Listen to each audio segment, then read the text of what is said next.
Okay, well the sun's just coming up now.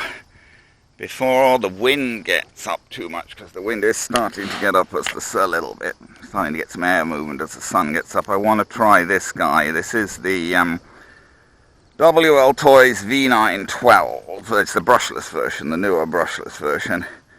I had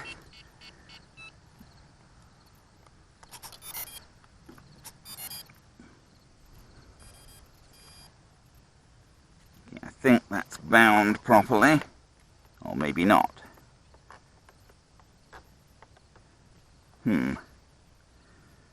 Nope. Let's try it the other way then.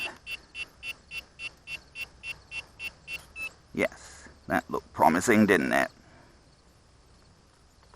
Yep, we got movement now. I can't remember, I just went with the standard procedure of turning the transmitter on first, but it did not seem to work for this guy. Okay. Yeah, I had some trouble getting this guy. I ordered it a couple of years ago, and it never came. I don't think I paid for it eventually. The order got cancelled, but that was Tom Top, I think, and it just never came. And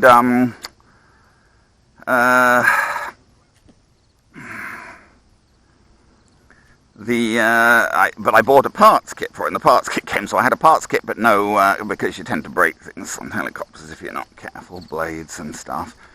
So I had a parts kit, but I had no helicopter. I think I had to order it a couple of times before I finally got one anyway. Here it is. So let's see. Now this is a, I don't know, is the tail going to clear the grass there? No, I'm kind of stuck in the grass there. This is the problem. The grass is a bit long to try and take something like this off. There we go. We're unstuck from the grass. Just a bit hard to get it unstuck from the long grass. This is not a collective pitch helicopter. It's a single rotor fixed pitch, which means it's not going to have much ability to deal with wind. Because the thing is, with a fixed pitch helicopter, the only way you can give it more power is to turn the rotors faster, but they've got the same pitch, so then it's going to try and climb. So trying to come upwind without climbing with a fixed pitch helicopter is extremely difficult. If you're trying to fight your way upwind, you tend to climb whether you want to or not. Even now, you know. See, I give it more power. Oh, turn a stupid light off. There's no need to waste battery on the light. It has a light, but I mean, well, maybe if you're trying to fly it around in the dark and whatever, but there's really no point wasting battery power on a light when you can't even see the said light. Yeah, but see, the only way to make it go down, unlike a collective pitch helicopter where you can change the pitch of the rotors to make it go down, the only way of making this go down is to reduce power. The only thing that's going to bring it down is gravity, basically. It cannot, well, unless it's upside down, and you really don't want to try and fly this upside down. Absolutely not. Because you've got no real control over it. No, so the only way of making it go down is to reduce power and let gravity bring it down. Which indoors is, you know, well, you wouldn't fly this indoors. Well, you might, I guess you would at a, you know, a gym or something like that. I have flown it indoors. Well, I haven't flown this one, but I've flown the 913, which is bigger than this, indoors at the community center. The 913 is about a 400 size. This is more like a sort of 200 size sort of thing. And of course the little V911 is extremely popular. They're all just, this is just like a sort of upsized version of the V911. I wouldn't want to fly it with any serious wind, as I say, because the only way you can bring it upwind is, you know, to tilt the nose forward and give it more power.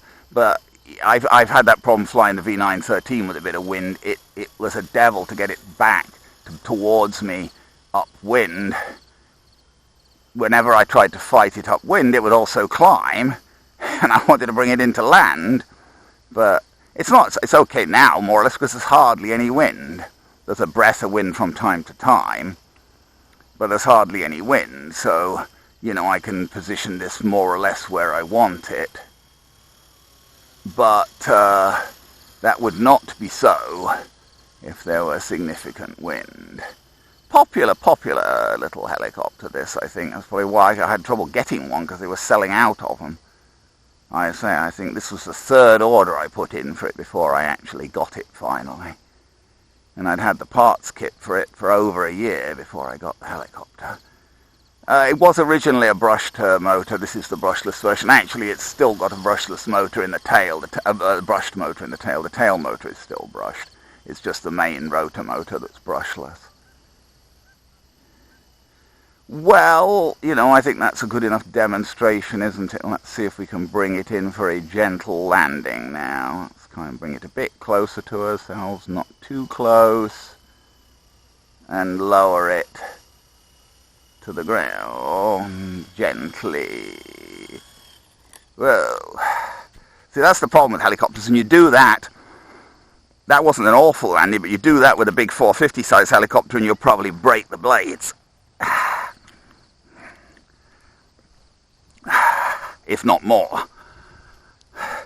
And this thing, at least, it's, you know, it's not got a lot of power, and I'd more or less cut the power by the time it did that, so I don't think it damaged anything. But you can break the blades, smash the whole head up, sometimes even bend the tail on a big, powerful 450 helicopter if you knock it over on landing like that. That's why I'm not a big fan of flying those, tell you the truth, because I've got a couple, but the crash damage is just so bad from a small crash that it's off-putting. This thing, you know, you can get away with more. Anyway, WLToys V912 Brushless.